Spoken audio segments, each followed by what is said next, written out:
Vegan for Fit Tag 26. Vegan Paleo. Zunächst mal habe ich heute Morgen einen Matcha-Shake getrunken, um ordentlich in den Tritt zu kommen, und das brauchte ich auch, denn ich habe mich auf mein Fahrrad geschwungen und dieses herrliche Hamburger Sommerwetter genossen. Bin zur Alster geradelt und habe mich dort sehr gefreut, danke Hamburg Wasser, dass dort ein Trinkbrunnen installiert ist. War wirklich eine willkommene Erfrischung, nicht nur für mich als Fahrradfahrer, auch für die Fußgänger und natürlich für die vielen Jogger. Weiter ging es bei mir in Hamburg-Winterhude. Dort bin ich einmal mehr im Roosters Café eingekehrt, habe ich heute Morgen auch gepostet.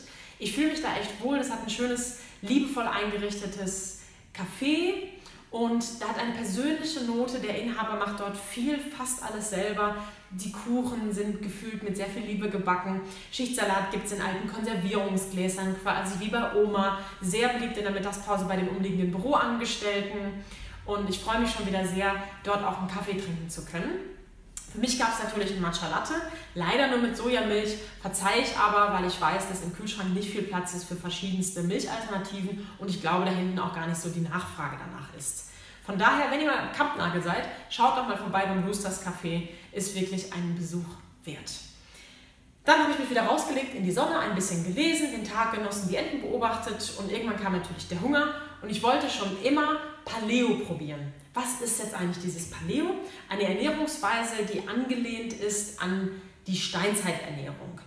Man hat also früher das Fleisch ziemlich puristisch gekocht, ziemlich spartanisch, wie die Vegan for Fit Challenge es ja auch nennt, mit einfachen Zutaten, ohne viel Schnickschnack, viel mit Obst, viel mit Gemüse. Fleisch mag ich puristisch so gerne, ist natürlich nicht erlaubt und ist ja früher auch nicht immer so viel da gewesen, außer man hat sich selbst ein Tier erlegt. Und von daher gibt es im Paledo, das ist eine Kette, die eben Paleo-Essen hier in Hamburg anbietet. Ich glaube, 3, 4 Restaurants betreiben sie, mittlerweile eben auch relativ neu noch in Winterhude. Da bin ich hin, habe eine Quinoa Bowl bestellt mit Avocado extra, mit ein paar Granatapfelkernen, die vertrage ich immer ganz gut. Das Orangendressing war jetzt vielleicht nicht die perfekte Idee für mich und auch die Banane im Smoothie haben natürlich meinen Fructosespiegel etwas erhöht.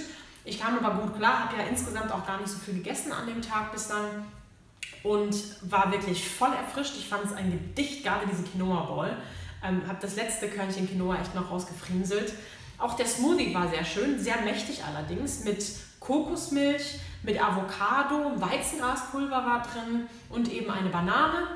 Ich habe mich danach sehr energetisiert gefühlt, also da steckte viel drin, ohne dass ich ins Foodkoma gefallen bin.